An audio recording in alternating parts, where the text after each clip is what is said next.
Hey guys, today I'm reviewing the Tascam DR-10L. Now it's a small audio recorder.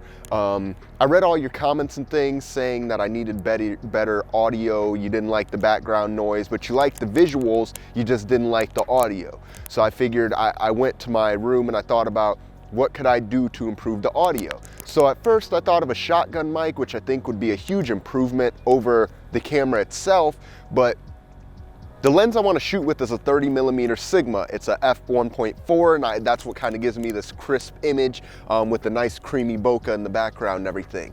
The only issue with it is I have to be standing a little bit away from the camera to actually get my whole body in it, the way you saw me in the video reviewing the gun and all.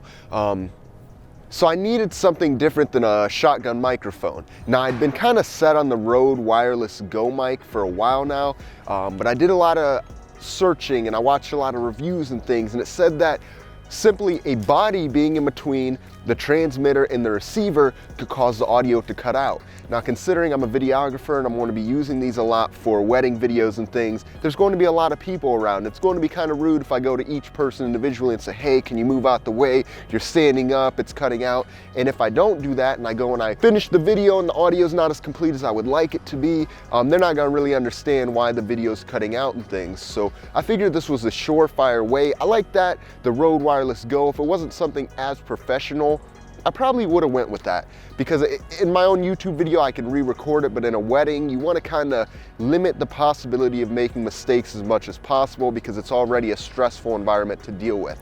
So I decided with these, ultimately it records right to the little audio recorder rather than the Rode Wireless Go, where it connects directly to the microphone port on your camera. And the nice thing about these is even if your camera does not have a microphone input, you can use these. It records right directly to it. It takes a micro SD card up to a 32GB.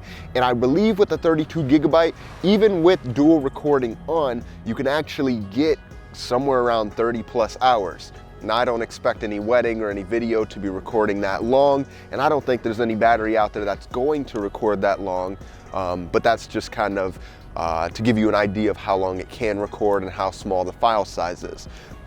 Now this, it has a lot of, it's jam-packed with features. So it has a limiter to help limit the higher, the louder noises. It has an auto level to help adjust in case someone's really quiet and then someone gets really loud. It has, it actually, you can adjust your own level if you choose. I think I'm going to use the auto leveler.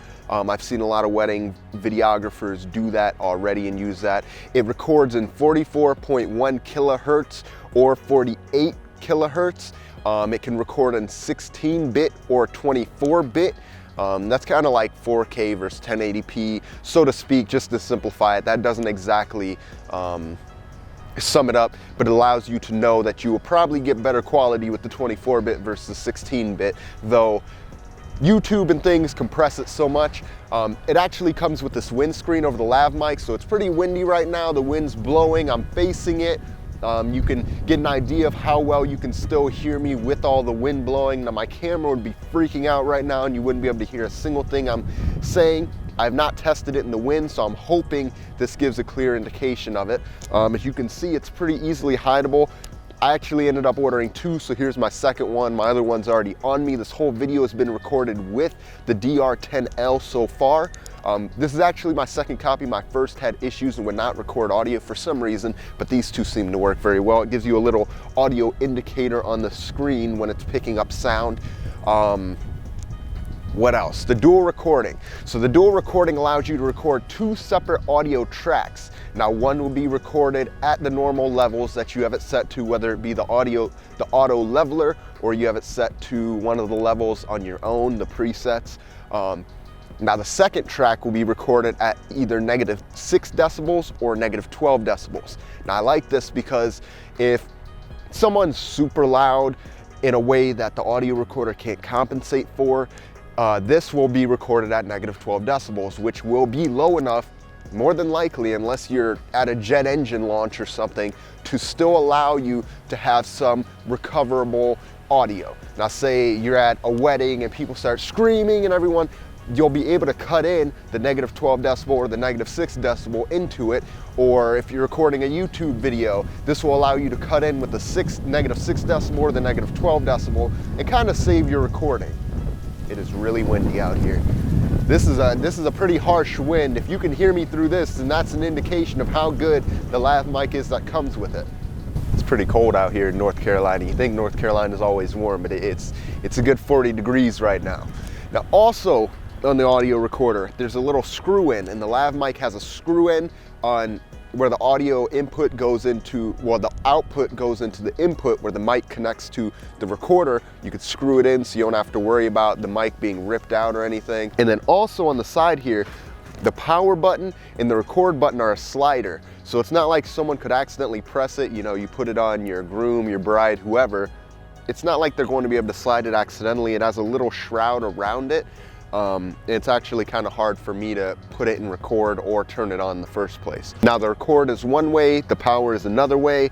It has a headphone monitoring output. I'm not really sure how that would work. If it's sitting on your groom or your bride, they're probably not going to want you creeping up alongside them trying to hear with your headphones and stuff, but it is a nice feature to have. It has a volume control for that.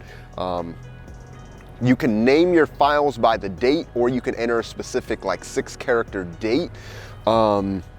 And really, it's just an awesome little tool to have. You're not going to make too many mistakes with the dual recording. It decreases the room for error, and it just produces awesome sound quality. And if you're like me, if you're just a YouTuber or you're a videographer doing weddings or interviews, I think it's an awesome tool to have. I'm going to be shooting some interviews here soon where I'm just going to mic myself up and mic up the person I'm interviewing with these and just kind of see how it goes. Now, I wanted to do a test just so you guys could, you don't have to believe me, but I want to compare the in-camera microphone. So my camera is a Sony a6400. It's a pretty nice camera. It's a $1,000 camera, and I like it. Shoots beautiful 4K, beautiful 1080p, but the audio, the mic on your camera isn't very good. It's probably one of the better in-camera mics I've seen, but it's still not the best, especially when you're shooting from a 30mm lens. I'm about 10 feet away from my camera right now. So here is my recording with the Sony a6400. It's a little windy, so you'll be able to hear that if you could even hear me. And I'm talking decently loud right now. Now here is the Tascam DR-10L. See the crispiness, it blocks out a lot of the wind. It's not blowing too hard right now, but as you saw earlier, it was blowing pretty hard. I think it's an awesome mic. Form the opinion yourself, make that decision yourself. I think it's a huge improvement. Even if you don't shoot on a super tight lens like I do, if you shoot on a wider lens, it'll still help your audio quality a whole lot. You won't always have to be facing the camera. You won't always have to be up close and personal with the camera. It'll improve your audio quality a lot. I'm going to be shooting some weddings. I'll let you guys know how it goes with the mic. You'll see the weddings on my channel. And we'll kind of go from there. So hopefully this improved my audio quality a lot. This is a review on the Tascam DR-10L. If you want me to do any other tests with it or any comparisons, or you have any other suggestions for something I could review, let me know down in the comments below. Leave a thumbs up. Subscribe if you haven't already, because the last video was about 80% of y'all wasn't subscribed. So give me a subscription if you can. If you like the videos, go check some others out. We'll be reviewing some new stuff soon. And have a wonderful day, everybody. I'll see you guys later. Peace out.